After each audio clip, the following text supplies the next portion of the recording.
మరి మత్తయి సువార్త 6వ అధ్యాయంలో లేఖన భాగాన్ని మనం చదువుకున్నాం.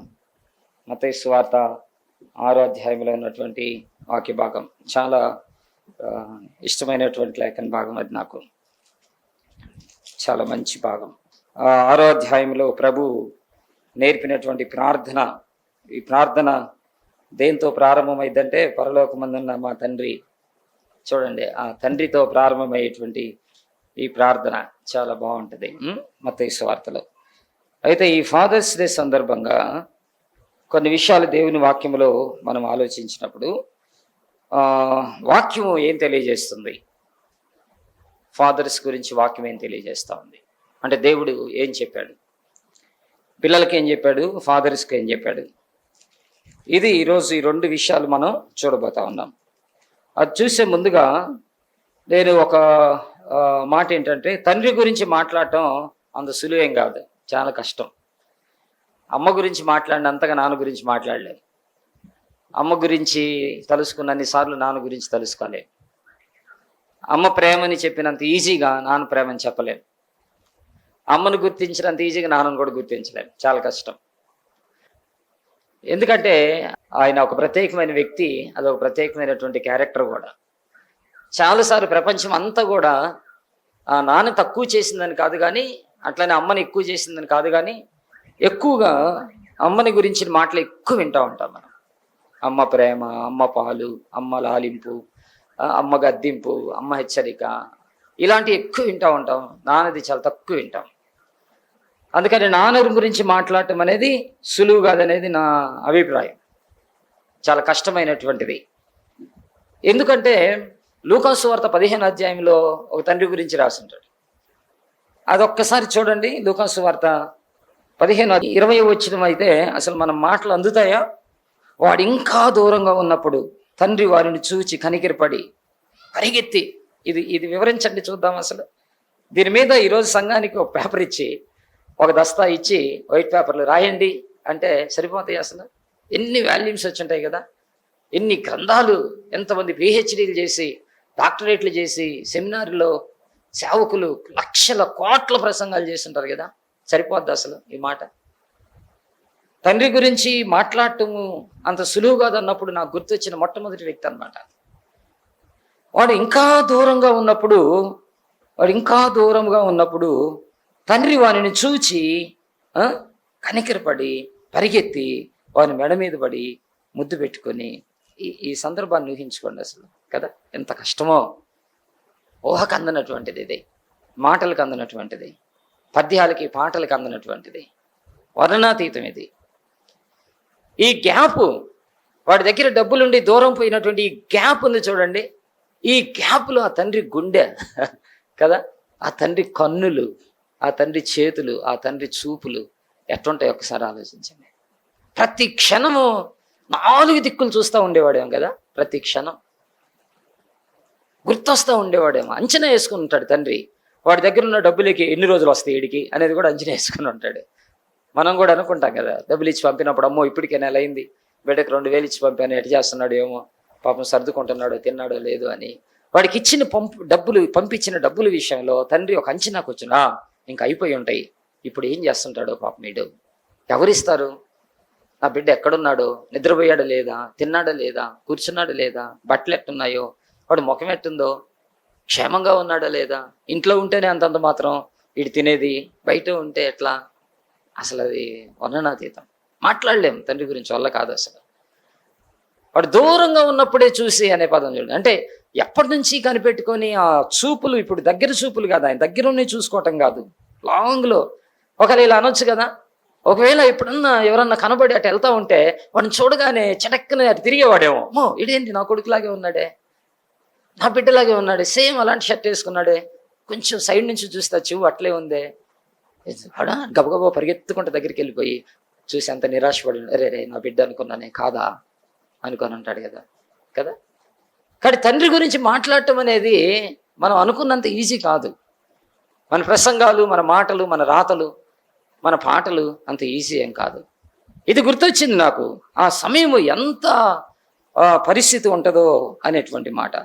కదా. నేను ప్రిపేర్ అవుతున్నప్పుడు నా నోట్స్లో ఏం రాసుకున్నానంటే 20వ వచనంలో, వాడు ఇంకా దూరంగా ఉన్నప్పుడు తండ్రి వానిని చూచి కనికరపడి ఆ తర్వాత పరిగెత్తిన దగ్గర నేను ఏం రాసుకున్నానంటే ఒక 100 సార్లు రాశాను అనమాట. పరిగెత్తి పరిగెత్తి పరిగెత్తి పరిగెత్తి పరిగెత్తి పరిగెత్తి పరిగెత్తి పరిగెత్తి పరిగెత్తి పరిగెత్తారట. అంటే ఎంత దూరంలో సరిగా కనబడినటువంటి ఆ రూపాన్ని చూసి నా బిడ్డే అనుకున్నప్పుడు ఇంకెట్లా పరిగెత్తుంటాడో ఒకసారి ఆలోచించి, అమాంతం మన మీద పడి వాడి స్థితి ఏంటా, గతి ఏంటా, వాడి బట్టలు ఏంటా, వాడి రూపం ఏంటా, వాడు ఎట్లా ఉన్నాడా ఏంటా, ఇవన్నీ ఆలోచించకుండా పరిగెత్తుకొని పోయి మెడ మీద పడి ఏం చేశారంటే వాడిని ముద్దు పెట్టుకొని ఏం అడగట్లే, ఇంకా ఆస్తి అడగట్లా. ఎందుకంటే మనకేం రాయబడింది 12వ వచనంలో, వాళ్ళ చిన్నవాడి తండ్రి ఆస్తులు నాకు వచ్చు భాగ్యం ఇమ్మని తండ్రిని అడగగా అతను వారికి తన ఆస్తి ఇచ్చి పంచిపెట్టేశాడు.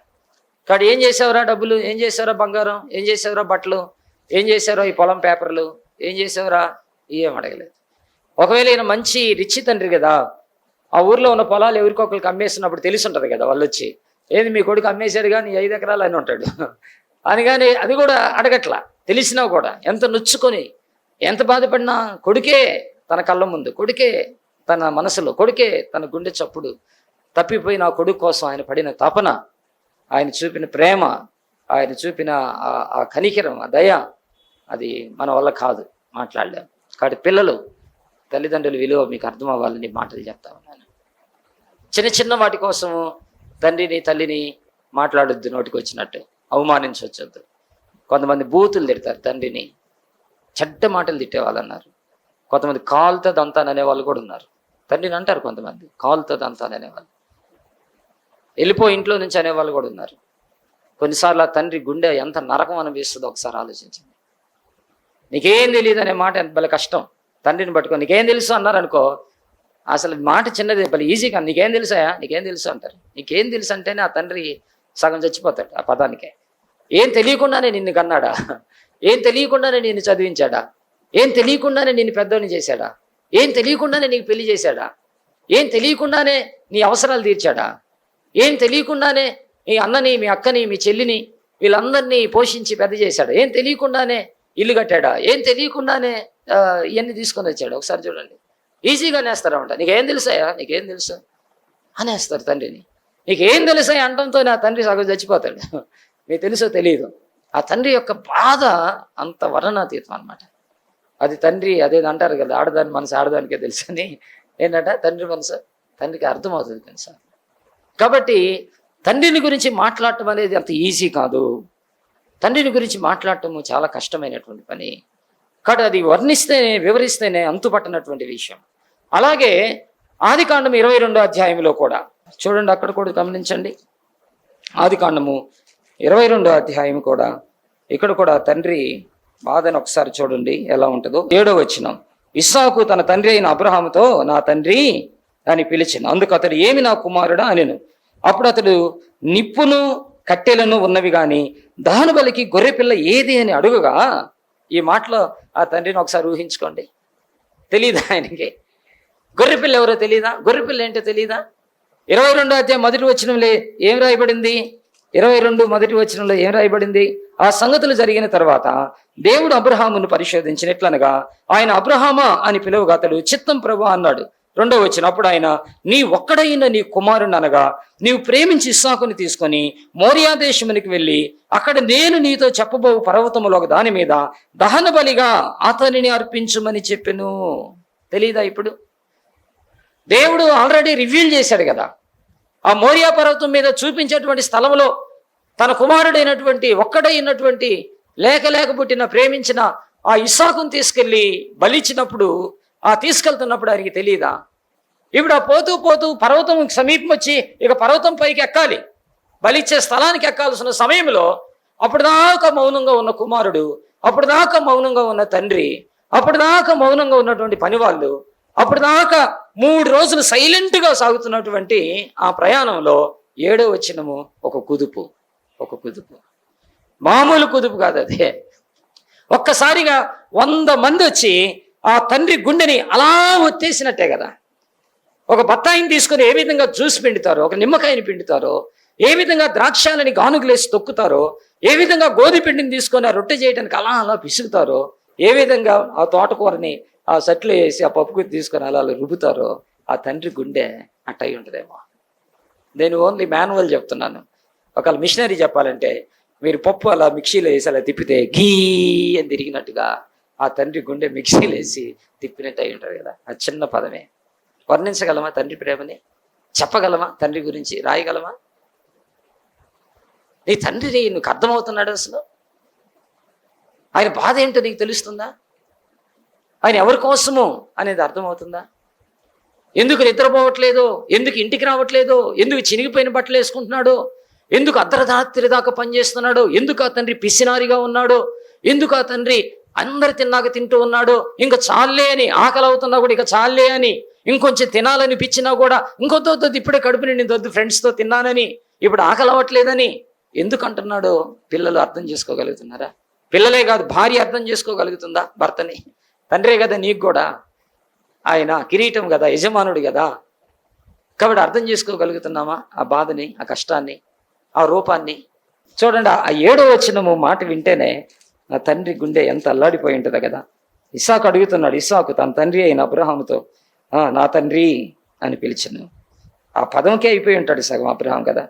అందుకు అతడు ఏమి నా కుమారుడా అని. అప్పుడు అతడు నిప్పును కట్టెలను ఉన్నవి కానీ దహన బలికి గొర్రెపిల్ల ఏది అని అడుగుగా కదా. అప్పుడు ఏమంటున్నాడు అబ్రహాము కుమారుడా దేవుడి దహన బలికి గొర్రెపిల్లను చూసుకుందని చెప్పిన. ఇప్పుడు చూడండి, ఈ మాట అడిగినప్పుడు ఇస్సాకు ఈ 2 వచనాలు, అబ్రహాము కళ్ళల్లో కళ్ళు పెట్టి ఆ మాట అడిగి ఉంటాడు. కానీ అబ్రహాము ఇస్సాకు కళ్ళ వైపు చూసి చెప్పుంటాడు ఆ మాట? చెప్పండి, చెప్పుంటాడా? ఇస్సాకు అయితే ధైర్యంగా అడిగాడు కదా, వాళ్ళ నాన్న వైపు చూసి, నానా గొర్రెపిల్ల ఏందన్నా, నిప్పు ఉంది, కర్రలు ఉన్నాయి, అన్నీ ఉన్నాయి అని తన కళ్ళల్లో కళ్ళు పెట్టి అడగగలిగాడు. కానీ ఇప్పుడు తండ్రి తన కొడుకు కళ్ళల్లోకి చూసి మాట చెప్పుంటాడా? చెప్పగలడా? ఆ ధైర్యం ఉందా? ఆ గుండె నిబ్బరుతుందా? అది తండ్రి అది. చాలాసార్లు మాకు అర్థం కాదు. మనం నోటికి వచ్చినట్టు మాట్లాడతాం, లెక్క లేకుండా చూస్తాం, గౌరవం ఇవ్వం, విలువ ఇవ్వం, పట్టించుకోము, నిందలేస్తాం, అవమానాలు అంటాం, సాడీలు చెప్తాం, రోషంతో పౌరుషంతో మాట్లాడతాం, ఎట్లా పడితే అట్లా తీసి పడేస్తాం. అందుకే నేను రాసుకున్నాను, తండ్రి గురించి మాట్లాడటం అంతా సులువు కాదు, చాలా కష్టం. అమ్మ గురించి మాట్లాడినంతగా అంత ఈజీగా మాట్లాడలేము. అమ్మ గురించి చెప్పినంత ఈజీగా చెప్పలేము. అమ్మ గురించి ఆలోచించినంత ఈజీగా ఆలోచించలేము. అమ్మ గురించి రాసినంతగా నాన్న గురించి రాయలేము. కారణం ఏంటి అని ఇలా అనుకున్నా. అసలు ఎక్కడి నుంచి వచ్చాడు ఈ తండ్రి? అసలు తండ్రి ఎక్కడి నుంచి వచ్చాడు? మా నాన్న దగ్గర నుంచి వచ్చానా నేను? లేకపోతే వాళ్ళ నాన్న దగ్గర నుంచి వచ్చాడు మా నాన్న? కాదు. అసలు ఆయన ఎక్కడి నుంచి వచ్చాడు అంటే, తండ్రి అనేటువంటి వ్యక్తి ఎక్కడి నుంచి వచ్చాడు అంటే దేవుడు చేసిన వ్యక్తి. ఆయన దేవుడు చేసిన, గాడ్ క్రియేషన్. ఇక సంగతి తెలుసా? దేవుడు చేశాడు తండ్రిని ఆయన స్వహస్తములతో. ఆయన బర్త్ ప్లేస్ ఎక్కడ అనుకుంటున్నారు? ఆయన ఏదో మా అమ్మ చేసుకుంది కాబట్టి మా నాన్న అయ్యాడు కాదు, మా అవ్వ కనింది కాబట్టి మా నాన్న అయ్యాడే కాదు. అసలు ఈ తండ్రి ఎక్కడి నుంచి వచ్చాడయ్యా అంటే ఆయన దేవుడు చేసినటువంటి వ్యక్తి. ఆయన దేవుడు సృష్టించినటువంటి వ్యక్తి. దేవుడు తన స్వహస్తములతో తండ్రిని సృజించుకున్నాడు. ఆయన ఆ ఏదైనా తోటలో ఆయన ఒక్కడే సంచరిస్తూ అన్నీ చేసిన తర్వాత అప్పుడు ఆయనకు అనిపించింది, నాకు తోడుంటే బాగుండు కదా నేను మాట్లాడటానికి అనుకొని దేవుడు నేల మట్టి తీసుకొని ఆదాముని చేశాడు. అది. సో మీ నాన్న ఎక్కడి నుంచి వచ్చాడో తెలుసా? మీ నాయనమ్మో, మీ తాతయ్యో, మీ అమ్మమ్మో, మీ తాతయ్యో వారి యొక్క దాంపత్య జీవితంలో నుండి వచ్చిన వ్యక్తి కాదు. ఇది అర్థమవ్వాలి నీకు. కానీ మా నాన్న ఎవరయ్యా అంటే మా తాతగా అన్నాడు, మా తాత ఎవరంటే వాళ్ళ తాత వాళ్ళ నాన్నగా అన్నాడు, మా ముత్తాత ఎవరంటే వాళ్ళ తాతగా అన్నాడు అని ఈజీగా చెప్పేస్తావు. కానీ అసలు తండ్రి నుంచి వచ్చాడయ్యా అంటే ఆయన స్వహస్తములతో చేసుకున్నాడు. ఆయన స్వహస్తములతో చేసుకున్నాడు. అది మీ నాన్న అడ్రస్. మీ నాన్న గౌరవ ఉద్యోగంలోనో, డబ్బులోనో, భాషలోనో, అందములోనో, బట్టల్లోనో కాదు. మీ నాన్న గౌరవం ఎక్కడి వాళ్ళో తెలుసా? మా నాన్నని నా దేవుడు చేశాడో, నా దేవుడు స్వహస్తములతో చేశాడు మా నాన్నని. అది అర్థమైతే నువ్వు మాట్లాడగలవా? అది అర్థమైతే నువ్వు ఎదిరించగలవా? అది అర్థమైతే నువ్వు తిట్టగలవా? అది అర్థమైతే నువ్వు ఆయన్ని అనాథాశ్రయంలో చేర్చగలవా? అది అర్థమైతే ఆయన్ని పస్తుంచగలవా? అది అర్థమైతే ఆయన హాస్పిటల్లో చూపించకుండా ఉంచగలవా? అది అర్థమైతే ఆయన అలా మూలను పడేస్తావా? అది అర్థమైతే ఆయన్ని పట్టించుకోకుండా ఉంటావా? ఒకసారి ఆలోచించు. కాబట్టి ఎక్కడి నుంచి వచ్చాడు తండ్రి అంటే దేవుడి దగ్గర నుంచి. ఆయన చేసుకున్నాడు ఆయన హస్తములతో. ఈ ప్రపంచంలో ఏ మనిషిని చేయక మునుపు, ఈ ప్రపంచంలో ఆయనకి ఇష్టమైంది ప్రతిది కూడా మాటతో సృజించుకున్నాడు. ఆకాశం కలుగును గాక, సముద్రము కలుగును గాక, భూమి కలుగును గాక, చెట్లు కలుగును గాక, పక్షులు కలుగును గాక, చీకటి పగలు, అంతరిక్షము, సూర్య చంద్ర నక్షత్రములు కలుగును గాక అన్న దేవుడు తండ్రి కలుగును గాక, మనిషి కలుగును గాక అనలేదు. ఆయన స్వహస్తములతో చేసుకున్నాడు. God creation, God creation. మీ నాన్నను చూసినప్పుడు పరమ తండ్రి కనబడాలి. ఆయన మాటల్లో, ఆయన చూపుల్లో, ఆయన ముఖములో, ఆయన కదలికల్లో ఆ పరమ తండ్రి కనబడాలా? ఆయన్ని చూసుకోవాలా? దేవుడు చేశాడు ఆయన్ని. ఆధారం ఏమైనా కావాలా? ఆదికాండం 1:26 వచనం చూడండి. ఏమి రాశారంటే, దేవుడు మనస్వరూపమందు మనకి పోలిక చొప్పున నరులను చేయుదుము, వారు సముద్రపు చేపలను, ఆకాశ పక్షులను, పశువులను, సమస్త భూమిని, భూమి మీద ప్రాకు ప్రతి జంతువును ఏలుదురుగాకని పలికిన దేవుడు తన స్వరూపమందు నరుని సృజించెను. చూసావా ఈ మాట? God creation. నీ తండ్రి ఎవరో తెలుసా? దేవుని సృష్టి. ఆయన చేతులు చేశాయి, ఆయన చేతులు చేశాయి. ఆ మట్టిని తీసుకొని ఆయనలాగా చేసుకున్నాడు. ఏదో కుక్కలాగో, పందిలాగో, పిల్లిలాగో కాదు ఆయన చేసింది. ఏదో ఒక పురుగులాగో, ఈగలాగో చేయలేదు ఆయన్ని.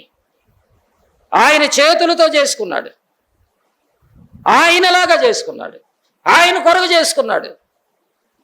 ఆయనను ఆశీర్వదించాడు. ఏమని? మీరు ఫలించి అభివృద్ధి పొంది విస్తరించండి అని.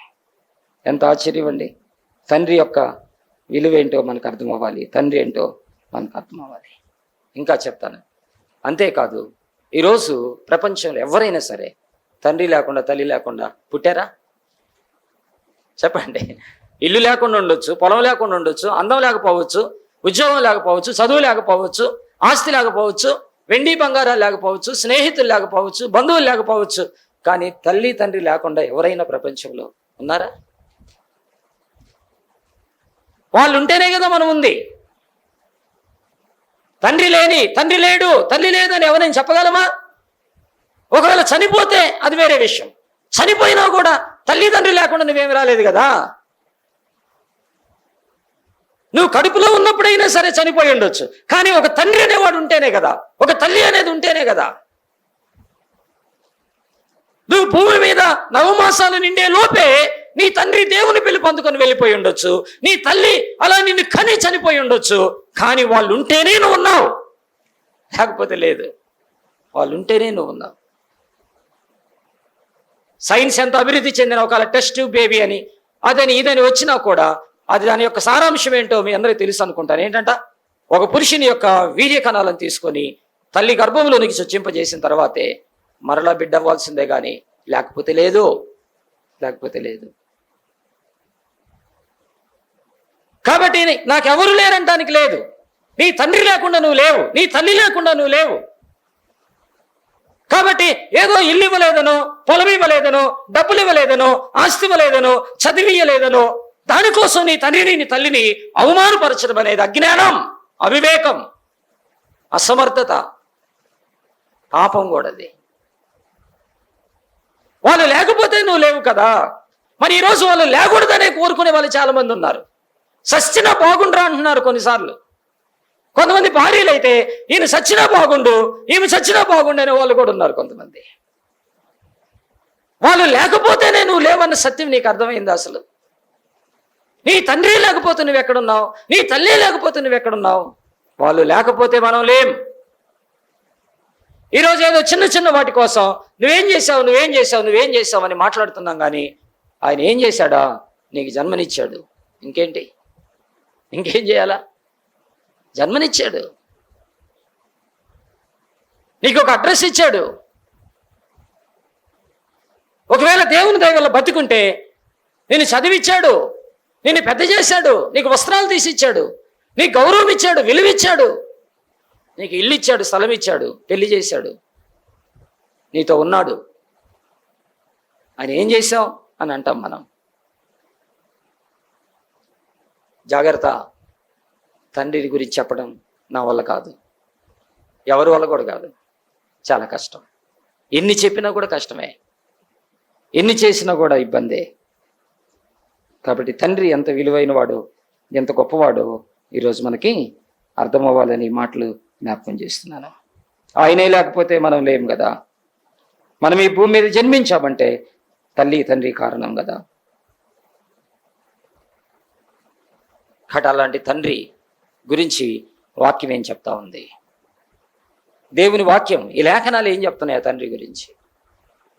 వాళ్ళు వీళ్ళు చెప్పే మాటలు అంటే కూడా ఆ పరమ తండ్రి చెప్పిన మాట ఏంటో జ్ఞాపకం చేయాలనుకుంటున్నాను.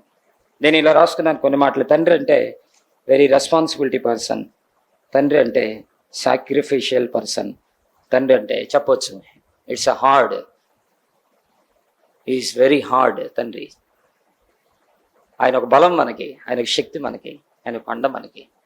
తండ్రి మంచంలో పడి ఉన్నా కూడా, కాళ్ళు చేతులు పనిచేయకపోయినా, నోరు పనిచేయకపోయినా కూడా, ఆ తండ్రి అట్ట ఇంట్లో కానీ మంచంలో అటు పడున్నా కూడా అది ఎంత ఘనతో కదా ఆ కుటుంబానికి. ఆయన ఏం సంపాదించాల్సిన పని లేదు, ఆయన నడవాల్సిన పని లేదు, మాట్లాడాల్సిన పని లేదు.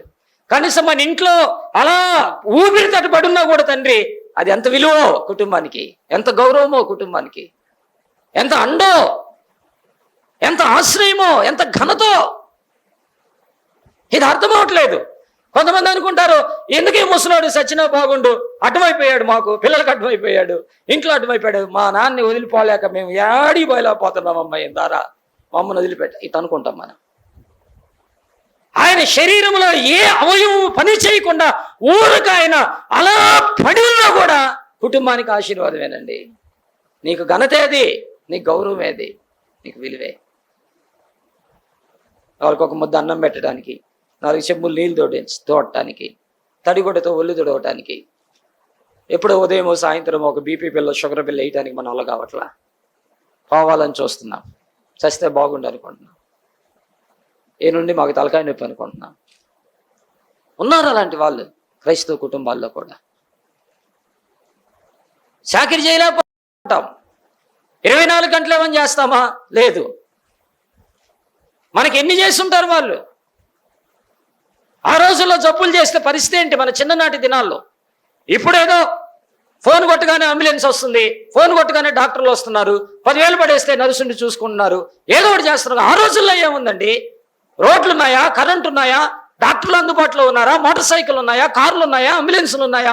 ఆ ఎద్దుల బండో దున్నపోతుల బండో కట్టుకొని, లేదంటే ఆ జోలి కట్టుకొని, ఆ చేతులు వేసుకొని, ఆ తల్లి తండ్రి ఏడ్చుకుంటూ ఆ రోడ్ల పరిగెత్తుకొని పోతే ఎక్కడికో అక్కడ ఎవరో ఒక పంతులో, ఎవరో ఒక డాక్టర్ ఉండి, ఒక ఆకుపసులో, ఒక మందు, ఒక కలికమో వేస్తే కానీ కుదరదు. ఈ లోపు ఆ తల్లి తండ్రి అల్లాడిపోయే విధానం మర్చిపోయారా? మర్చిపోయావా? ఈ రోజుల్లో ఈజీ అయిపోయింది మనకి. కోట్ల రూపాయలు సంపాదించిన నీ తండ్రి తల్లిని నువ్వు గౌరవించలేనప్పుడు, ప్రేమించలేనప్పుడు, చూసుకోలేనప్పుడు అవి ఎందుకు? ఏం చేసుకోవటానికి? వారికి విలువ లేనప్పుడు మన హృదయంలో ఏం చేసుకోవటానికి? గౌరవం లేనప్పుడు ఏం చేసుకోవటానికి? అందుకే తండ్రి ఎవరంటే is very hard, is very responsibility person, is very sacrificial person. సామాన్యం కాదు వాళ్ళు. అలాంటి తండ్రి గురించి దేవుని వాక్యం ఏం చెప్తుంది? ఎక్కువ మాటలు కాదు, చిన్న చిన్నగా చెప్తాను నేను. ఎందుకంటే నాకు వాక్యాన్ని చిన్న చిన్న పదాల్లో చెప్పడం ఇష్టం. పెద్ద మర్మాలు చెప్పడం అర్థం కాకుండా ఇష్టం ఉండదు. పౌలు అంటాడు కదా తన పత్రికలో, అర్థం కాని 10,000 భాషలు మాట్లాడుకుంటే అర్థమయ్యే 5 మాటలు మాట్లాడటం మేలంటే. 10,000 ఎక్కడ, 5 ఎక్కడ? అర్థం కాని 10,000 భాషలు మాట్లాడటం కంటే అర్థమయ్యే 5 మాటలు మాట్లాడటం మేలంటాడు. అందుకని అర్థమయ్యే 5 మాటలే చెప్దామని చిన్న చిన్న పదాలు దేవుని వాక్యంలో నుంచి. తండ్రి అంటే దేవుని వాక్యం ఏం తెలియజేస్తుందో, బైబిల్ ఏం తెలియజేస్తుందో ఒకసారి చూద్దామా? నిర్గమకాండం 20వ అధ్యాయము 12వ వచనం ఏంటంటే, నీ దేవుడైన యెహోవా నీకు అనుగ్రహించే దేశంలో, చెప్పండి, నీవు దీర్ఘాయుష్మంతుడగినట్లు. ఆహాహాహా, ఏం మాట అండి! నీ తండ్రిని నీ తల్లిని సన్మానింపుము. ఆయన చెప్పిన మాట ఇది. What says Bible? బైబిల్ ఏం బోధిస్తుంది? ఈ బైబిల్లో నీకు అవసరమైన ఆశీర్వచనాలు తీసుకుంటున్నావు, నీకు అవసరమైన వాగ్దానాలు తీసుకుంటున్నావు, నీకు నచ్చిన మాటలు బండ్ల మీద, కార్ల మీద, గోడల మీద రాసుకుంటున్నావు, నీకు నచ్చిన మాటల్ని నోట్స్లో రాసుకుంటా ఉన్నావు, నచ్చిన ప్రసంగాలను రాసుకుంటా ఉన్నాం. అన్ని వాగ్దానాలే. ఈ 2025 వాగ్దానం ఏంటి, 2026 వాగ్దానం ఏంటి, నాకు జ్వరం వచ్చినప్పుడు వాగ్దానం ఏంటి, హాస్పిటల్లో ఉన్నప్పుడు వాగ్దానం ఏంటి, భయమేసినప్పుడు వాగ్దానం ఏంటి, దిగులేసినప్పుడు వాగ్దానం ఏంటి, ఉద్యోగం వచ్చినప్పుడు వాగ్దానం ఏంటి, పెళ్ళైనప్పుడు వాగ్దానం ఏంటి, పిల్లలు పుట్టినప్పుడు వాగ్దానం ఏంటి, ఇంటర్వ్యూకి వెళ్ళినప్పుడు వాగ్దానం ఏంటి, పరీక్షకి వెళ్ళినప్పుడు అన్ని వాగ్దానాలేనా? ఆయన మాటలు వద్దా ఇంకా? బైబిల్లో ఉన్న వాగ్దానాలన్నీ తీసుకొని ఒక్కొక్కదానికి ఒకటి, పెళ్లికి ఒక వాగ్దానం, పుట్టినరోజుకి ఒక వాగ్దానం, కారు కొన్నప్పుడు ఒక వాగ్దానం, పిల్లలు పుట్టినప్పుడు ఒక వాగ్దానం, జ్వరం వచ్చినప్పుడు ఒక వాగ్దానం, జబ్బు తగ్గినప్పుడు ఒక వాగ్దానం, హాస్పిటల్కి వెళ్తున్నప్పుడు ఒక వాగ్దానం, బయటకు వచ్చినప్పుడు ఒక వాగ్దానం, చివరిగా టోటల్గా 2024 సంవత్సరం అంతటా కలిపి దేవుడిచ్చిన వాగ్దానం ఏంటంట? నీ భోజన పళ్ళ చుట్టూ నీ పిల్లలు ఒలివ మొక్కలు వలె ఉందిరో. ఇదండి ఈ సంవత్సరం ఆ సంఘ వాగ్దానం. అయిపోయిందా? సరిపోద్దా? దేవుడు వాగ్దానాలతోటి బాధ్యతలు కూడా ఇచ్చాడు, హెచ్చరికలు కూడా ఇచ్చాడు, గద్దింపును కూడా ఇచ్చాడు. దేవుడు వాగ్దానంతో ఆయన కొన్ని మనకు నేర్పించాల్సిన విషయాలను కూడా జ్ఞాపకం చేశాడు. కాబట్టి ఈరోజు ప్రభువు మాట్లాడుతున్న మాట ఏంటంటే, నిర్గమకాండం 20వ అధ్యాయము 12వ వచనములో అంటూ ఉన్నాడు, నీ దేవుడైన యెహోవా నీకు అనుగ్రహించి దేశములో, చూడండి, నీ దేవుడైన యెహోవా నీకు అనుగ్రహించి దేశములో నీవు దీర్ఘాయుష్యమంతుడగునట్లు ఎన్నిసార్లు చదవాలనిపిస్తుందో, నీవు దీర్ఘాయుష్యమంతుడగునట్లు నీ తల్లిని ఏం చేయాలట? సన్మానం చేయి. ఇది దేవుడు చెప్తున్నాడు. హ్యాపీ ఫాదర్స్ డే అని మెసేజ్ పెట్టావుగా, హ్యాపీ ఫాదర్స్ డే అని శక్తి ఇచ్చావుగా, హ్యాపీ ఫాదర్స్ డే అని నాన్నకి ఇష్టమైంది కలర్ డ్రెస్సో, స్వీటో, హాటో, గిఫ్టో, గ్రీటింగ్ కార్డో ఏదో పెట్టావుగా. వద్దనట్లా. ప్రేమ ఎక్స్ప్రెస్ చేయటంలో తప్పు లేదు, తెలియాలి కాదనట్లా. కానీ ఈ పని 365 రోజులు కాదు, నువ్వు బతికినంత కాలం జరగాల, నీ తండ్రి బ్రతికినంత కాలం జరగాల. నాట్ ఓన్లీ ఫాదర్స్ డే, ఒక ఫాదర్స్ డే రోజు, ఫాదర్ బర్త్డే రోజు, మమ్మీ డాడీ మ్యారేజ్ డే రోజు, లేదా ఒక క్రిస్మస్కో, ఈస్టర్కో, న్యూ ఇయర్కో జరిగే ప్రక్రియ కాదు ఇది. నీ తండ్రి బ్రతికినంత కాలము, నీ తల్లి బ్రతికినంత కాలము, నీవు ఈ భూమి మీద బ్రతికినంత కాలము జరగాల్సిన ప్రక్రియ ఏంటంటే, నీ దేశంలో నీవు దీర్ఘాయుష్మంతుడగినట్లు నీ దేవుడు చెప్పిన మాట ఏంటంటే, నీ తండ్రిని నీ తల్లిని సన్మానించుము. ఇదే ఆయన చెప్పిన మాట. Are you honour your father? గౌరవించావా? లెక్క లేకుండా మాట్లాడుతున్నావా? తీసిపడేస్తున్నావా? ఒకవేళ నీ తండ్రి తాగుబోతే అయితే అవ్వచ్చు, కానీ ఆయన నీ తండ్రి. తిరిగిపోతే అది అవ్వచ్చు, కానీ ఆయన నీ తండ్రి. అబద్ధికుడైతే అయి ఉండొచ్చు, కానీ ఆయన నీ తండ్రి. మోసగాడైతే అయి ఉండొచ్చు, కానీ ఆయన నీ తండ్రి. మర్చిపోవద్దు. తాగుబోతాడు, తిరిగిపోతాడు, మోసగాడు, అబద్ధికుడు అయినంత మాత్రాన తండ్రి కాకపోతాడా? భర్త కాకపోతాడా? భార్య కాకపోతుందా? దేవుడు అన్నాడు, ముష్కరులైన అధికారులకే లోబడంటే, ముష్కరులైన అధికారులకు లోబడండి అని చెప్పిన దేవుడు కన్న తండ్రి విషయంలో చెప్పడా? ఆలోచించండి. మా నాన్న మంచోడు కాదండి, మంచోడు కాదు, మరి నువ్వు మంచిదానిగా ఉండు. మా అమ్మ మంచిది కాదండి, మరి నువ్వు మంచిదానిగా ఉండు, నువ్వు మంచివాడిగా ఉండు. వారు మంచోళ్ళు కాదు, మరి మీ మంచిదనం ఏది? మంచోళ్ళు కాకపోయినా నిన్ను పెంచారు కదా, మంచోళ్ళు కాకపోయినా నిన్ను చదివించారు కదా, మంచోళ్ళు కాకపోయినా నీకు అన్నం పెట్టారు కదా, మంచోళ్ళు కాకపోయినా నీ అవసరాలు తీర్చారు కదా, మంచోళ్ళు కాకపోయినా నీ పెళ్లి చేశారు కదా, మంచోళ్ళు కాకపోయినా కూడా నీకు దిక్కుగా మారారు కదా. అదేమంటే మంచోళ్ళు కాదండి, మంచోడు కాదు. నువ్వు మంచిగా చూసుకో. మంచోడు కాకపోతే మీ నాన్న కోసం నువ్వు మోకాళ్ళుని ప్రార్థన చేయి, నీ భర్త కోసం నువ్వు మోకాళ్ళుని ప్రార్థన చేయి. సౌలుని మార్చిన దేవుడు, సంసోన్ని మార్చిన దేవుడు, వింటున్నారా? పౌలుని మార్చిన దేవుడు, పేతురుని మార్చిన దేవుడు, తప్పిపోయిన కుమారుని మార్చిన దేవుడు, దొంగను మార్చిన దేవుడు, జక్కైని మార్చిన దేవుడు, సమర స్త్రీని మార్చిన దేవుడు, వ్యభిచారంలో పెట్టబడిన స్త్రీని మార్చిన దేవుడు మీ నాన్న మార్చడా? మీ అమ్మని మార్చడా? మంచోడు కాకపోతే ప్రభువు కాళ్ళు పట్టుకో, అడుగు, బతిమిలాడు, ఉపవాసం ఉండు, కన్నీరు కార్చు. ఎంతమంది పిల్లలు తన తల్లిదండ్రులను మార్చుకున్న వాళ్ళు లేరా? నేను సండే స్కూల్కి వెళ్తూ, మీ అందరికీ తెలియని ఒక విషయం చెప్తాను. నేను సండే స్కూల్కి వెళ్తూ, మేము పుట్టినా కూడా మా అమ్మ బాప్తీసం తీసుకోలేదు. అది బా అంటే ఇక్కడ ఉంది మా చిన్నమ్మ. మేము సండే స్కూల్కి వెళ్తూ, మా అమ్మకి అసలు చదువు రాదు, అక్షరం కూడా రాదు. మేమే నేర్పించుకున్నాం చిన్నప్పుడు. మా నాన్న నేర్పించాడు మా అమ్మకి సంతకం పెట్టడం. మా నాన్న బాగా ప్రార్థన చేసేవాడు, మోకాళ్ళ మీద ప్రార్థన చేసేవాడు, ఏడ్చి గంటలు గంటలు ప్రార్థన చేసేవాడు ఆయన. ఆ మూలుగులు వినపడుతుండేవి మాకు మా ఇంట్లో. ఆ 4 దూలాల ఇల్లు. అప్పుడే ప్రార్థనకి ఒక గది ఇంత పెట్టకూడదు, దాని మీద బుడ్డి పెట్టుకుంటే ఇంట్లోకి ఇటుపక్కకి లైటింగ్ వచ్చేది. చిన్నప్పుడు గుర్తు నాకు, వెళ్ళినప్పుడు వాడికి వెళ్ళి గోని పట్టేసుకొని ప్రార్థన చేస్తూ ఉండేవాడు. నేను 5వ తరగతి చదివేటప్పుడు అనుకుంటాను, 5 కాదు 3 2వ తరగతులు చదివేటప్పుడు, 5వ తరగతి అప్పుడు అమ్మ చనిపోయింది. 3 2వ తరగతి చదివేటప్పుడు మా అమ్మ బాప్తీసం తీసుకుంది. మేము ఉన్నాం మా అమ్మ బాప్తీసం తీసుకునేటప్పుడు. మా నాన్న మా తాతయ్య మా అమ్మకి బాప్తీసం ఇచ్చాడు. తల్లిదండ్రులు మార్చుకున్న పిల్లలు లేరా? మంచోడు కాదు మంచిగా మార్చొచ్చు. దేవుని కాళ్ళు పట్టుకోండి, మారుస్తాడు దేవుడు, సరి చేస్తాడు దేవుడు. ఒక్కొక్క పాపాన్ని కడిగి వేస్తాడు ఆయన. యేసు రక్తంలో శుద్ధి చేస్తాడు, పవిత్రులుగా మారుస్తాడు, పరిశుద్ధులుగా మారుస్తాడు, సేవకులుగా మారుస్తాడు, పరిచారకులుగా మారుస్తాడు. క్రీస్తు సాక్షులుగా కాదు, హత సాక్షులుగా కూడా మారుస్తాడు దేవుడు. వాక్యం చెప్తుంది, నీ తండ్రి గురించి వాక్యం చెప్తుంది ఏమనంటే, నీ తల్లిని ఏం చేయాలంట? సన్మానించుమో. ఒకవేళ అది పాత నిబంధన అండి, ఇప్పుడు క్రొత్త నిబంధన కదా అంటారేమో. రండి ఎఫెసీ పత్రిక 6వ అధ్యాయము. ఎఫెసీ పత్రిక 6వ అధ్యాయం మొదటి 2-3 వచనాలు చూడండి. ఏం రాశాడు? పిల్లలారా, చెప్పండి, పిల్లలారా, ప్రభునందు మీ తల్లిదండ్రులకు విధేయులయుండుడి, ఇది ధర్మమే.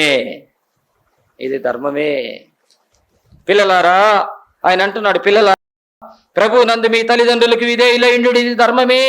నీకు మేలు కలిగినట్లు, ఎవరినంట? నీకు మేలు కలిగినట్టు నీ తండ్రిని. ఆ పదం చూడండి, నీకు మేలు కలిగినట్లు నీ తండ్రిని తల్లిని సన్మానింపుము. ఇప్పుడు అన్నాడు, అప్పుడు నీవు భూమి మీద దీర్ఘాయుష్యమంతుడవుతావు. ఇది వాగ్దానముతో కూడిన ఆజ్ఞలలో మొదటిది. అది మొదటిది.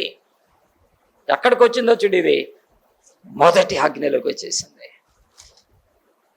వాక్యం చెప్తుంది, నీ తండ్రి గురించి ఏం చేయాలో వాక్యం చెప్తా ఉంది. సామెతల గ్రంథము 23వ అధ్యాయం 22వ వచనము, నిన్ను కనిన నీ తండ్రి ఉపదేశమును అంగీకరించుము, నీ తల్లి ముదిమియందు ఏంటంట? ఆమెను నిర్లక్ష్యము చేయకుము. 25వ వచనము, నీ తల్లిదండ్రులను నీవు సంతోష పెట్టవలెను, నిన్ను కనిన తల్లిని ఆనందపరచవలెను. 2 వచనాలు దాటగానే మళ్ళా గుర్తు చేస్తున్నాడు ఆయన. మర్చిపోతాం కదా,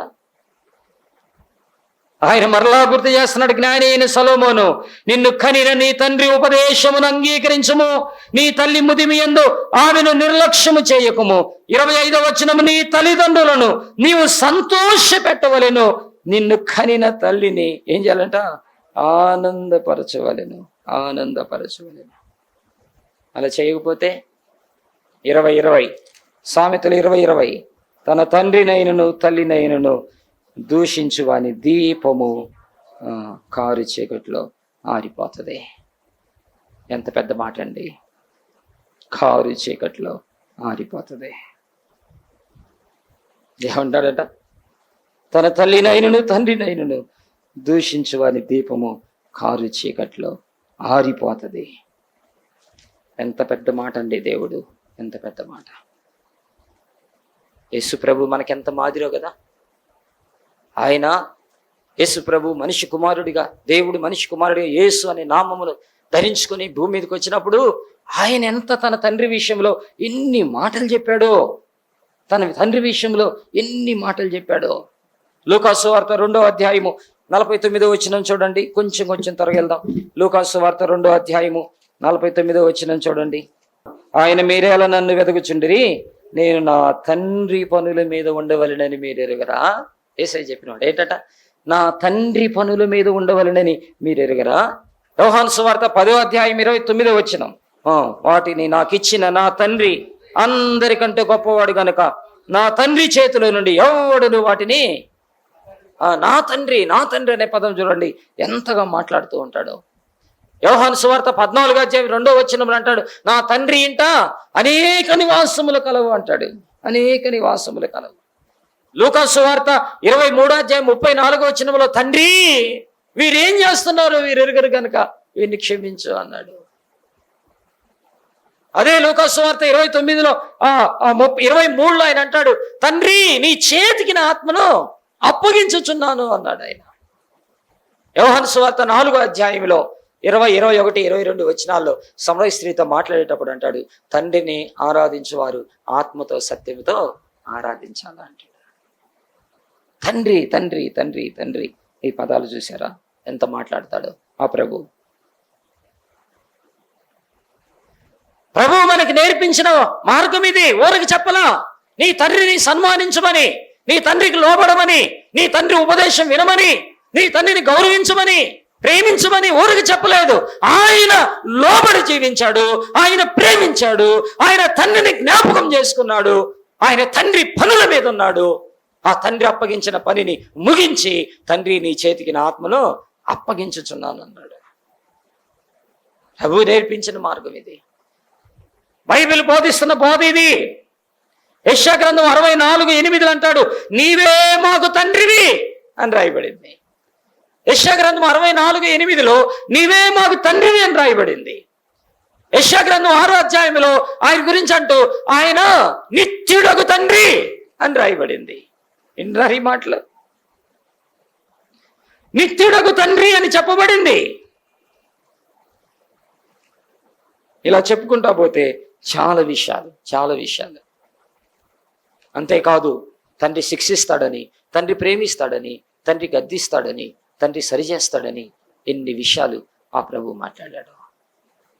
శిష్యులు వచ్చి మాకు ప్రార్థన చెప్పమంటే అప్పుడు ఆయన ఏం నేర్పిస్తున్నాడంట, పరలోకమందున్న మా తండ్రి. ఈ తండ్రి యొక్క బాధ్యతలు, ఈ తండ్రి యొక్క విషయాలు ఏంటి అని గమనించినప్పుడు 5 విషయాలు చెప్పి ముగిస్తాను. మొట్టమొదటిది ఎవరయ్యా ఈయనంటే పోషకుడు. తండ్రి పోషకుడుగా ఉండాలి. ఇది గుర్తుపెట్టుకోండి. ఇప్పుడు దాకా విన్నాం కదా, ఇప్పుడు వినండి కొన్ని మాటలు. ఈ తండ్రికి దేవుడేం అప్పగించాడు బాధ్యతలు? తండ్రిని ప్రేమించడం, గౌరవించడం అవన్నీ మనం కోరుకుంటాం, చేయాలని దేవుడు చెప్పాడు. కానీ తండ్రి కూడా కొన్ని బాధ్యతలు అప్పగించాడు. ఏంటి బాధ్యతలు అంటే, తండ్రి పోషకుడుగా ఉండాలి. నీ కుటుంబాన్ని పోషించాల్సిన పని నీది. నీ కుటుంబాన్ని జాగ్రత్తగా వారి కడుపు నిండా అన్నం పెట్టాల్సిన పని నీది. నీ కుటుంబాన్ని ఒక గృహంలో భద్రంగా కాపాడుకోవాల్సిన పని నీది. నీ కుటుంబాన్ని నీ రెక్కల నీడలో భద్రపరచుకోవాల్సిన పరిస్థితి నీది. మత్తయి సువార్త 6వ అధ్యాయము 25వ వచనం, అన్నిటికీ రెఫరెన్స్లు చెప్తాను ఒక్కొక్కటి. మత్తయి సువార్త 6వ అధ్యాయము 25వ వచనం చూడండి ఏం మాట్లాడుతూ ఉన్నాడు.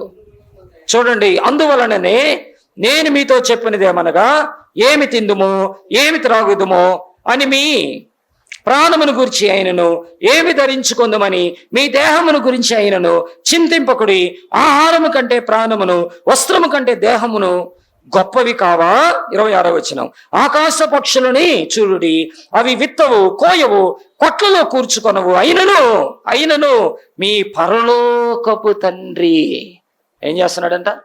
వాటిని పోషించుచున్నాడు. ద ప్రొవైడర్ పోషించాల తండ్రి. నీ పాటికి నువ్వు తాగి తందనాలు చేసి, సంపాదించి నేను మందు షాపులో పెట్టి, సంపాదించి నేను గుడిసెల్లో పెట్టి, సంపాదించి నేను నీ సుఖానికే, నీ సంతోషానికే, నీ ఎంజాయ్మెంట్కి వాడుకుంటే నువ్వు కన్న పిల్లల సంగతి ఏంటి? నువ్వు కట్టుకున్న భార్య సంగతి ఏంటి? నిన్ను కన్న నీ తల్లి తండ్రి వాళ్ళ సంగతి ఏంటి? అవి మర్చిపోయామా? ఇది కూడా దేవుడే మాట్లాడుతున్నాడు. ఆ పరమ తండ్రి, ఆ పరలోకమందున తండ్రి ఆయన తండ్రిగా మాత్రమే ఉండి మన దగ్గర ఘనతను కోరుకోవడం మాత్రమే కాదు, కానీ ఆ తండ్రి చేయవలసిన పనులు ఏంటంటే పోషించటం, ప్రొవైడింగ్. నీ పిల్లలు భిక్షమెత్తకూడదు, నీ పిల్లలు చేయి చాపకూడదు, నీ పిల్లలు ఏడుపు మోకాలు పెట్టకూడదు, నీ కుటుంబం కన్నీరు కార్చకూడదు.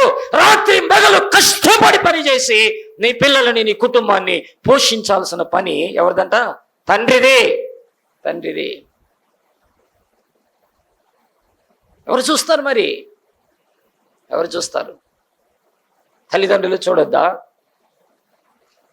కొంతమంది అంటారు ఎంతని పెట్టమంటావు, ఎంతైనా పెట్టాలా, ఎంతైనా పెట్టాలా.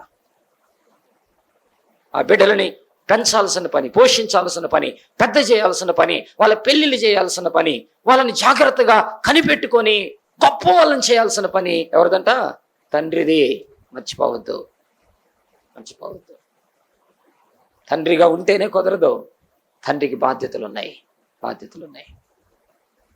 నీ భార్య పిల్లల సంగతి, నీ తల్లిదండ్రుల సంగతి, నీ మీద ఆధారపడిన వాళ్ళ సంగతి ఎవరు చూసుకోవాలి? కుటుంబ యజమానుడిగా నువ్వు చూసుకోవాలి. కుటుంబ యజమానుడిగా అది దేవుడు నీకు అప్పగించిన పని, అది బాధ్యత. కీర్తన గ్రంథములు అంటాడు కదా, నీ చేతుల కష్టార్జితం నువ్వు అనుభవించాలా. నీ కష్టార్జితం బయటికి వెళ్ళకూడదు, బయటికి వెళ్ళకూడదు. చాలామంది సంపాదిస్తారు, ఎటుపోద్దో తెలియదు, ఎటుపోద్దో తెలియదు. భార్యకి లెక్క చెప్పేది ఉండదు, పిల్లలకు లెక్క చెప్పేది ఉండదు. ఒకవేళ భార్య పిల్లలకి తెలిస్తే ఏం తెలుస్తాయి తెలుసా? సంపాదన తెలియదు, అప్పులు మాత్రం తెలుస్తాయి. నేను ఆడ తెచ్చాను, నేను ఏడు తెచ్చాను, నేను ఎవరి కోసం తెచ్చాను. ఎందుకంతా? నీ బియ్యం ఎంత అవుతాయి, నీ కందిపప్పు ఎంత అయింది, నువ్వు నూనె ఎంత అయింది, నీ బట్టలు ఎంత అవుతాయి, ఫీజులు ఎంత అవుతాయి, నీ ఇంటి రెంట్ ఎంత అయింది, నెల ఏలేకి ఒక్కొక్క మనిషికి ఎంత అయింది, ఎంత సంపాదిస్తే కుటుంబానికి సరిపోద్ది. తండ్రి ఒక అంచనాకు రావాలి. మీ ఇంట్లో 4 5 లెక్కేసుకోండి. రోజు కేజీ, నెలకి 30 కేజీలు. బంధువులు వస్తారు, 1.5 బస్తా బియ్యం, 5 కేజీలు నూనె, 1 కేజీ కారం, 2 కేజీలు చింతపండు, ఎంత అవుతుందో లెక్కేసుకో. అది సంపాదించి కుటుంబ యజమానుడిగా నీ భార్య చేతిలో పెట్టాలి. నీ పిల్లల్ని పోషించాలా. ఆకలితో ఉండకూడదు వారు. నువ్వు వచ్చేదాకా ఎదురు చూడకూడదు. దానికోసం రాత్రులు కష్టపడతావో, పగలు కష్టపడతావో, నీతిగా, న్యాయంగా, యథార్థంగా ఏ పని అయినా కూడా డిగ్నిటీ ఆఫ్ లేబర్ అంటారు. నువ్వు ఏ పని చేసినా కూడా తలెత్తుకొని చేయి, మంచి పని, కష్టపడు. ఆ డబ్బు తీసుకెళ్ళి సారాయి కొట్లల్లో కాదు, ఆ డబ్బు తీసుకెళ్ళి జూదాల్లో కాదు, ఆ డబ్బు తీసుకెళ్ళేసి ఈ యొక్క శరీరం అమ్ముకుండే కొంపల్లో కాదు. నువ్వు కట్టుకున్న భార్య, నువ్వు కన్న పిల్లలు, నిన్ను కన్న తల్లిదండ్రుల్ని పోషించాల్సిన పని తండ్రిదే, కుటుంబ యజమానుడిదే. మర్చిపోవద్దు. వాళ్ళు దేవిడి మొఖాలు వేసుకొని, చిరిగిపోయిన బట్టలు వేసుకొని, మార్చిపోయిన బట్టలు వేసుకొని, చింపిరి చుట్టేసుకొని నీ పిల్లలు ఉండకూడదు, నీ భార్య అట్లా ఉండకూడదు. ఒకవేళ ఏమి సంపాదించడం రాకపోతే చెప్పు, ఇంటికి వచ్చినాక నీ భార్య దగ్గరికి వెళ్ళి, అసలు నీకో సంగతి తెలుసా, వస్తుంటే ఇన్ని మల్లెపూలు ఉన్నాయి, అసలు అవి చూసినప్పుడు నా భార్యకి 2 మూరలు తెస్తే బాగుండు అనుకున్నాను, డబ్బులు లేవే, ఈసారి తెస్తాను. ఆమె సంతోషపడింది. నువ్వు తేలేకపోతే ఈసారి తెస్తాను, ఒక ఆశ పెట్టు, ఒక పాజిటివ్ వర్డ్ మాట్లాడు. అమ్మా, ఈ వరం కాకపోయినా వచ్చే వరం తెచ్చుకుందామను. అంతేగాని వాళ్ళ మీద విరుసుగుపడి, చిరాకు పడి, తగాదేసుకొని మౌనంగా ఉండి వెళ్ళిపోతే అది కాదు. ఏం చేస్తున్నాడంట? నీ పరలోకపు తండ్రి వాటిని పోషించుచున్నాడు. పోషకుడిగా మారాలి. 2వ మాట చెప్తూ ఉన్నాను. 2వ మాట, తండ్రి సంరక్షకుడు, ద ప్రొటెక్టర్, ద ప్రొటెక్టర్. నీ కుటుంబాన్ని భద్రపరుచుకోవాలి. నువ్వు శత్రువు రెడీగా ఉంటాడు నీ భార్య మీద దాడి చేయటానికి, నీ పిల్లల మీద దాడి చేయటానికి, నీ మీద దాడి చేయటానికి. ఏ రూపంలోనైనా రావచ్చు శత్రువు. ధనాపేక్ష రూపంలో రావచ్చు, శరీర కోరికలతో రావచ్చు, లోకాశలతో రావచ్చు, ఇరుగు పొరుగు వాళ్ళతో రావచ్చు, కన్న వాళ్ళతో రావచ్చు, కట్టుకున్నాడు ఏదో ఒక రీతిగా, సమస్యలు ఏదో ఒక రీతిగా ఆవరించవచ్చు, చుట్టుముట్టవచ్చు. కానీ సంరక్షించాలి నీ కుటుంబాన్ని, అది నీ పని. దావీదండి ఒక్కడే, వివాహం కాలేదు. ఆయన కుటుంబం ఏంటి? గొర్రెలు ఆయన కుటుంబం. వాళ్ళ తండ్రి గొర్రెలు ఆయన కుటుంబం. ఆయన అంటాడు ఒకసారి సౌలుతోటి, సమూయేలు గ్రంథంలో 17వ అధ్యాయం అంటాడు, అయ్యా నా తండ్రి గొర్రెలు కాస్తా ఉంటే సింహం వచ్చింది, ఎలుగుబంటి వచ్చింది, నోటి గరుచుకొని పోతా ఉంటే నేను వెళ్ళి సింహమును ఎలుగుబంటిని కొట్టి చీల్చి చంపి నా గొర్రె పిల్లని తెచ్చుకున్నానయ్యా. నేను నా గొర్రె పిల్లని తెచ్చుకున్నాను. నీ కుటుంబానికి నువ్వు సంరక్షకుడిగా ఉండాలా? నీ పిల్లలు ఏం చేస్తున్నారో నీకు తెలుసా? అసలు నువ్వు ఎక్కడ ఉంటావు నీ పిల్లలకి తెలుసా? నాన్న అడ్రస్ పిల్లలకి తెలుసా? పలానా స్థలంలో పనిచేస్తున్నాడని కానీ, పలానా సమయంలో ఉద్యోగం చేస్తున్నాడని కానీ, పలానా టైంలో ఇక్కడ ఉంటాడని కానీ, పలానా టయానికి ఇంటికి వస్తాడని కానీ, పలానా టైంలో అన్నం తింటాడని కానీ తెలుసా నీ పిల్లలకి? ఎలా మనం తండ్రివి బాధ్యతలు ఒక్కటే గుర్తొస్తుందా? గౌరవం ఒక్కటే గుర్తొస్తుందా? నువ్వు చేసే పనులు? మా నాన్న ఇక్కడ ఉంటాడని నీ పిల్లలు ధైర్యంగా చెప్పగలరా? నా భర్త ఇక్కడ ఉంటాడని చెప్పగలరా? ఇదిగో ఈ టయానికి మా నాన్న వస్తాడు ఇంటికి, మేము వెళ్ళాలనే ఒక భరోసా ఉందా? ఇచ్చావా? ఎవరు సంరక్షించాలి కుటుంబాన్ని? ఎవరు సంరక్షించాలి? యోబు ఎంత గొప్పవాడైనా కూడా తన పిల్లల సంరక్షణ ఆయన తీసుకున్నాడు. ఇస్సాకు సంరక్షణ ఆయన తీసుకున్నాడు. తన కుటుంబం యొక్క సంరక్షణ తీసుకోవాలి. యెహోషువ అంటాడు, నేను నా కుటుంబము. ఆ సంరక్షణ ఆయన తీసుకున్నాడు. ఎవరు ఈరోజు తండ్రి అంటే ఆ పదవి ఒక్కటే కాదు, ఆ పోర్షన్ ఒక్కటే కాదు, ఆ గౌరవం ఒక్కటే కాదు, ఆ విలువ ఒక్కటే కాదు. నీ మీద కొన్ని బాధ్యతలు ఉన్నాయి. అదేంటంట? Protector and provider. మూడో మాట చెప్తున్నాను, తండ్రి శిక్షకుడిగా ఉండాలి. ఫనిషర్. కొన్నిసార్లు శిక్షించాలి. నీ బిడ్డలు తప్పు చేస్తున్నప్పుడు వదిలిపెట్టకూడదండి. దేవుని వాక్యం చెప్తుంది, తండ్రి శిక్షించని కుమారుడు తన తండ్రికి విరోధైపోతాడు. దేవుని వాక్యమే చెప్తా ఉంది. ఎఫెసీ పత్రిక 6వ అధ్యాయము 4వ వచనంలో అంటాడు, తండ్రులారా మీ పిల్లలకు కోపం రేపక ప్రభు యొక్క శిక్షలోను బాధలోను వారిని పెంచని వాక్యం తెలియజేస్తా ఉంది. తండ్రి శిక్షించిన కుమారుడు బుద్ధి లేని వాడైపోతాడు. సంసోన్ని శిక్షించలేదు తల్లిదండ్రులు. నేను ఫిలిస్తీన్కి వెళ్ళి ఒకతను చూశానంటే, ఎందుకురా, ఏంట్రా, నోరు మూసుకో, తంతాననుకో, ఆ మాట అనలేకపోయారు. ఎందుకు నానా మనకి అన్నారు, కానీ శిక్షించాల్సినంత శిక్షించలేకపోయారు. నొప్పి పుట్టిద్దనో, ఏడుస్తాడనో, అలుగుతాడనో, అలిగిద్దనో, అన్నం తిందనో, ఏదో పై పూత పూసావంటే లోపల గాయాలవుతాయి. జాగ్రత్త, లోపల గాయాలవుతాయి. బెత్తమువాడని కుమారుడు విరోధైపోతాడు. గద్దింపుకు లోబడాలి పిల్లలు. తన తండ్రి శిక్షించేవాడిగా ఉండాలి. దేవుని వాక్యం తెలియజేస్తున్న మాటలు అవి. సామెతల గ్రంథం 13వ అధ్యాయము 1వ వచనంలో ఒక అద్భుతమైన మాట రాస్తాడు జ్ఞాని అయిన సొలొమోను. తండ్రి శిక్షించిన కుమారుడు జ్ఞానము గలవాడగును, అపహాసకుడు గద్దింపునకు లోబడడు. చూడండి ఈ మాట ఎంత కఠినంగా ఉంటుందో. తండ్రి శిక్షించిన కుమారుడు అంట, ఎంత పెద్ద మాట అండి. 15వ అధ్యాయం 5వ వచనం కూడా చూడండి. మూఢుడు తన తండ్రి చేయి శిక్షను తిరస్కరించును, గద్దింపునకు లోబడువాడు బుద్ధిమంతుడగును. శిక్షకుడిగా మారాలి. నేను ఎప్పుడు గుర్తు చేస్తాను కదా, ఒక చిన్న మాట అన్నందుకు మా నాన్న ఏం చేశాడు చాలాసార్లు చెప్పాను మీకు, చాలాసార్లు చెప్పాను. జాగ్రత్త. ఆ పరమ తండ్రి కూడా కోపించుచునే వాత్సల్యం చూపును అని రాయబడింది. అక్కడ ఉన్న ఆంటీ, రంజిత ఆంటీని కలిసి ప్రార్థన చేయడానికి వెళ్ళాను. నేను హాస్పిటల్ నుంచి వచ్చారు, కర్నూలు నుంచి. ఎట్లున్నారంటే అని పలకరించడానికి వెళ్ళి, ఆంటీ ఎట్లా ఉన్నారు, ఆరోగ్యం ఎట్టుందంటే, అప్పుడు ఆంటీ సంతోషంతో నవ్వుతూ చెప్పిన మాట ఏంటి తెలుసా? అయ్యా, ఆయన కోపించుచునే నా ఎడల వాత్సల్యం చూపిస్తా ఉన్నాడయ్యా. బాగుండట్లేదు ఆరోగ్యం, భయం వేస్తుంది, దిగులేస్తుంది, ఏం జరిగిద్దో అనిపిస్తుంది. కానీ నా దేవుడు కనికరం చూపిస్తానే వచ్చాడు. నీ తండ్రి కోపము నీ మేలు కోసమే, నీ తండ్రి కోపము నీ బాగు కోసమే, నీ తండ్రి కోపము గద్దింపు నీ క్షేమం కోసమే. పిల్లలు, ఈ మాట గుర్తుపెట్టుకోండి. నాన్న కోపడ్డాడని, అమ్మ కోపడ్డాడని అలిగి అన్నం తినకపోవటం, ఇల్లు వదిలిపెట్టి వెళ్ళిపోవటం, చెప్పకుండా మానుకోవటం, ఇంకేదేదో పిచ్చి పిచ్చి పనులు చేయటం, అది బుద్ధిహీనత, అది అవివేకం, అజ్ఞానం, అది సాతాను చేసే పని. గద్దింపుకు లోబడాలి. ఆ శిక్ష మీకు ఆశీర్వాదకరంగా మార్చబడుతుంది. దావీదు భక్తుడు అన్నాడు, ఆయన నన్ను శిక్షించడం నాకు మేలాయినో. ఆయన శిక్షించకపోతే నేను ఏమైపోయేవాడినో. కాబట్టి తండ్రి ఏం చేయాలంట? పోషించాలి, సంరక్షించాలి, శిక్షించాలి. 4వది తండ్రి మాదిరిగా ఉండాలి. ఓవరకు చెప్పటమే కాదు, బైబిల్ చదువుకో, ప్రార్థన చేసుకో అంటావే, మరి నువ్వు బైబిల్ చదువుతున్నావా? తండ్రిగా నువ్వు ప్రార్థన చేస్తున్నావా? కుటుంబ ప్రార్థనలు నువ్వు కూర్చుంటున్నావా? ఉన్నప్పుడు లేనప్పుడు అంటే తీసేయండి, ఉన్నప్పుడు నువ్వు కూర్చుంటున్నావా? సిగరెట్ తాగొద్దు అన్నావు, మరి నువ్వు తాగుతుంటివే. సినిమాలు చూడు, నువ్వు చూస్తుంటివే. ఫోన్ పక్కన పెట్టి నువ్వు పెట్టట్లేదుగా. తల్లిదండ్రులు చెప్పటమేనా మాదిరేది? ఎందుకు తన్నుకుంటారు? మీరు తన్నుకుంటున్నారు కదా. ఎందుకు అరుచుకుంటారు? మీరు అరుచుకుంటున్నారు కదా. చర్చికి మరి మీరు వస్తున్నారు చర్చికి. ఎన్ని విషయాల్లో తల్లిదండ్రులు తప్పిపోతున్నాం. చెప్పడం వరకే, బోధించడం వరకే. మాదిరి కనబడుతుందా మన జీవితంలో? ఏమైనా చూస్తున్నారా? ఇదిగో మా నాన్న ఇలా ఉంటాడు, మా అమ్మ ఇలా ఉంటుంది, మేము కూడా ఇలా ఉండాలనే ఆ కోరిక మన మాదిరి ద్వారా చూపించగలుగుతున్నామా?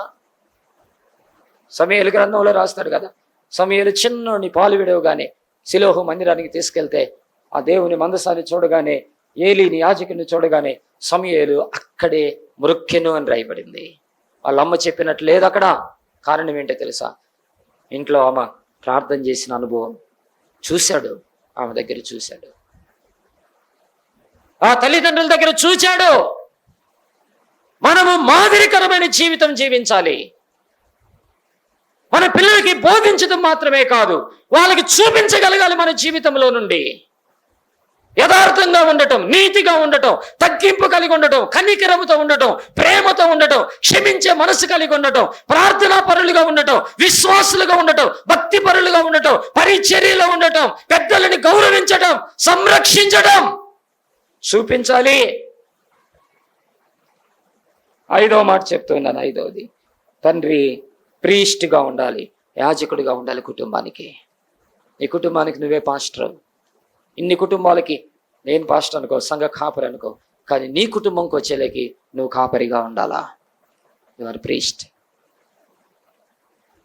ప్రభువులోకి నీ బిడ్డల్ని, నీ కుటుంబాన్ని నడిపించాల్సిన పని నీదే. సంఘ కాపరి ఆదివారం ఆరాధనలో మాట్లాడతాడు, అందరు కూర్చుంటారు, కానీ దేవుని సేవకుని ఎదుట నీ కుటుంబం ఉండే సమయం కంటే నీ కళ్ళెదుట ఉండే సమయమే ఎక్కువ. నీ కుటుంబం ఆదివారం 2 గంటలు నా ఎదుట ఉంటారు, కాపరి ఎదుట ఉంటారు. మిగతా వారాలన్నీ మీ కళ్ళెదుట నీ కుటుంబం ఉంటుంది. భోజనం చేసేటప్పుడు, టిఫిన్ చేసేటప్పుడు, నిద్రపోయేటప్పుడు, పనికి వెళ్ళినా, బజారుకి వెళ్ళినా, నిద్ర లేచినా, కూర్చున్నా, నిలబడినా ఎక్కువ సమయము తండ్రి కళ్ళెదుట కుటుంబం ఉంటుంది. తండ్రి కళ్ళెదుట కుటుంబం ఉంటుంది. నువ్వు యాజకుడిగా ఉండాలి నీ కుటుంబానికి. బైబిల్లో చూడండి, ఇది తన కుటుంబానికి ఒక యాజకుడిగా ఉన్నాడు. సమూయేలు 2వ గ్రంథం 7వ అధ్యాయం 18వ వచనం, 19వ వచనం, 20, 21, 22, 23, 24, 25, 29 వచనాల దాకా చూస్తే దావీదు తన కుటుంబం కోసం చేసిన ప్రార్థన అంతా ఇంత కాదు, అంతా ఇంత కాదు. తన స్థాయిని తీసేసుకున్నాడు, తన స్టేటస్ని తీసేసుకున్నాడు, తన ఘనతను తీసేసుకున్నాడు. ఎందుకంటే 18వ వచనం అంటాడు, దావీదు రాజు అని రాస్తాడు. ఇప్పుడు రాజుగా లేడు, దేవుని దగ్గర ఒక విశ్వాసిగా మారిపోయి తన కుటుంబం కోసం ప్రార్థన చేస్తున్నాడు. యోబు ఊజు దేశం అంతట్లో గొప్పవాడు, తూర్పు దేశాలన్నిట్లో గొప్పవాడు. కానీ 5వ వచనంలో రాస్తాడు, తన పిల్లల్ని తీసుకొని అరుణోదయ దర్శనం కలగ మునిపే ఒక్కొక్కల కోసం దహన బలి అర్పించచ్చు, నిత్యం అలాగే చేయించండి అని రాయబడింది. ఏదో తండ్రిగా నీ పిల్లల ముందు నీ మాదిరి జీవితం ఏంటి? సేవకుడిగా ఉన్నావా? యాజకుడిగా ఉన్నావా? నీ పిల్లల యొక్క భక్తి జీవితాన్ని పరిశీలిస్తున్నావా? ఒకవేళ ఇలా అంటాను ఏమనుకో, అసలు నీకుందా భక్తి? నీకుందా భక్తి? మారు మనసు పొందావా? రక్షణ పొందావా? బాప్తీసం తీసుకున్నావా? తండ్రిగా నీ తపన ఏంటిది? నా పిల్లలు బాప్తీసం తీసుకో. నా పిల్లలు నువ్వు తీసుకోవద్దా బాప్తీసం? నీకొద్దా బాప్తీసం? బాప్తీసం తీసుకొని ప్రభు బలలో చేయి వేస్తున్నావా? నువ్వు ఆదివారం దేవుని సన్నిధికి వస్తున్నావా? భార్య పిల్లల్ని మీరు వెళ్ళండి అంటున్నావు, మరి నీ సంగతి ఏంటి? ఇంట్లో దైవ సంబంధమైనటువంటి క్రమశిక్షణ, అది ఆ విలువలను మెయింటైన్ చేస్తున్నావా నీ ఇంట్లో? సేవకులు వచ్చినప్పుడు నీ పిల్లల్ని, పాస్టర్ గారు వచ్చారు, రండిరా మా రండి, కూర్చో 10 నిమిషాలు, ఒక పాట పాడుకుందాం, ఒక వాక్యం చదువుకుందాం, పాస్టర్ గారు ప్రార్థన చేస్తాడు అని చెప్పగలుగుతున్నావా? లేదులే, అమ్మాయి బిజీగా ఉంది, అబ్బాయి బిజీగా ఉన్నాడు, కష్టం అని చెప్పగలుగుతున్నావా? కనీసం నెలలో ఒక్కసారైనా దైవ సేవకుని ఇంటికి రాగలుగుతున్నాడా? పాస్టర్ రాలేదని నిందించడం తెలుసు, కానీ పాస్టర్ని పిలిచి ఆహ్వానించడం తెలిసిందా నీకు? పాస్టర్ గారు మా ఇంటికి రాడు, వాళ్ళ ఇంటికి వెళ్తాడు, వీళ్ళ ఇంటికి వెళ్తాడు, వాళ్ళ ఇంటికి వెళ్తాడు. నీకు తెలుసా? పాస్టర్ గారు నీ ఇంటికి ఎప్పుడైనా పిలిచావా? నెలలో ఒక్కసారైనా నీ కుటుంబం కూర్చుందా? నెలలో ఒక్కసారైనా ఉపవాసం ఉన్నారా? నెలలో ఒక్కసారైనా దైవజనుడు అడుగుపెట్టి నీ పిల్లలను మీరు కూర్చొని మోకాళ్ళలోని ప్రార్థన చేసిన అనుభవం నీకుందా? దేవుని వాక్యాన్ని నీ డైనింగ్ టేబుల్ దగ్గర చర్చిస్తున్నారా? చాలాసార్లు పిల్లల దగ్గర వాక్యం మాట్లాడకుండా వాక్యంలో తప్పులు మాట్లాడతాం, నిందలు మాట్లాడతాం, చర్చి గురించి బ్యాడ్గా మాట్లాడతాం, పాస్టర్ గురించి బ్యాడ్గా మాట్లాడతాం, పరిచర్య గురించి బ్యాడ్గా మాట్లాడతాం. ఇంకా నీ పిల్లలకి నువ్వేమి మాదిరి, నువ్వేమి సేవకుడివి, నువ్వేమి సంరక్షకుడివి, నువ్వేం పోషకుడివి? ఒకసారి ఆలోచిస్తావా? నా ప్రియమైన దేవుని బిడ్డలారా, ఫాదర్స్ డే రోజు ప్రభు మనతో మాట్లాడుతున్నాడు. ప్రార్థన నేర్పించమంటే శిష్యులు ఆయన అంటున్నాడు, పరలోకమందున్న మా తండ్రి. తండ్రి పేరుని ఆయనకి పెట్టుకున్నాడు, ఆయన పేరు మనకు పెట్టాడు. తండ్రిగా పిల్లలు మీ తండ్రిని గౌరవించండి. దేవుడు తండ్రిని చేసింది దేవుడు మర్చిపోవద్దు. తండ్రిగా కుటుంబాన్ని పోషించటం, సంరక్షించటం, కుటుంబానికి మాదిరిగా ఉండటం, కుటుంబానికి సేవకుడిగా ఉండటం, అంతేకాదు కుటుంబానికి శిక్షకుడిగా ఉండటం తండ్రి బాధ్యత. ప్రార్థన చేసుకుందాం, తల ఉంచుదాం, కళ్ళు మూసుకుందాం, ప్రార్థన చేసుకుందాం. నిలబడదామా? మనం ఉన్న స్థలంలో నిలబడదామా? మనల్ని మనం ప్రభువుకి సమర్పించుకుందామా? ఒక్కసారి ఊహించండి తండ్రి ప్రేమని, తండ్రి మంచితనాన్ని, తండ్రి గొప్పతనాన్ని, తండ్రి ఆధిక్యతల్ని. బైబిల్ చెప్తుంది నీ తండ్రిని సన్మానించమని, బైబిల్ చెప్తుంది నీ తండ్రికి లోబడమని, బైబిల్ చెప్తుంది నీ తండ్రిని గౌరవించమని, బైబిల్ చెప్తుంది నీ తండ్రి శిక్షను తృణీకరించొద్దని, బైబిల్ చెప్తుంది తండ్రులారా మీ కుటుంబాన్ని పోషించమని, మీ కుటుంబాన్ని సంరక్షించమని, మీ కుటుంబ విషయంలో శిక్ష వేసే విషయంలో ఏమాత్రం వెనకాడొద్దని, నీ కుటుంబానికి మాదిరిగా ఉండాలని, నీ కుటుంబానికి యాజకుడిగా ఉండాలని పరలోకమందున్న నా తండ్రి ఆ పేరుతో పిలువబడ్డాడు. దయగలిగిన మా తండ్రి మీకు వందనాలు చెల్లిస్తున్నాం. ఫాదర్స్ డే రోజు నీవు నీ వాక్యం ద్వారా మాతో మాట్లాడుతున్నందుకు నీకు స్తోత్రాలు. తండ్రి లేకపోతే మేము లేమయ్యా. ఈ సత్యం మాకు అర్థమవటానికి సహాయం చేయండి తండ్రి. మీ వాక్యం ఏం తెలియజేస్తుందో ఆ రీతిగా మేము బ్రతకటానికి సహాయం చేయండి. చెరువచ్చిన బిడ్డలందరినీ దీవించి వాక్యానికి లోబడిన బిడ్డలను బట్టి నేను స్తుతిస్తూ యేసు నామములో ప్రార్థించి అడిగి వేడుకొంచున్నాం తండ్రి, ఆమేన్. మన పరమ తండ్రి అయిన దేవుని ప్రేమయు, మన రక్షకుడు ప్రభు అయిన యేసుక్రీస్తు కృపయు, ఆదరణకర్త అయిన పరిశుద్ధాత్మ దేవుని దీవెన సహాయం చెరువచ్చిన బిడ్డలందరికీ, సంఘానికి దేవుని స్వరము విని ఆయన వాక్య ప్రకారం జీవించాలని తీర్మానించుకున్న వారందరికీ సదాకాలం తోడై నడిపించునుగాక. ఆమేన్.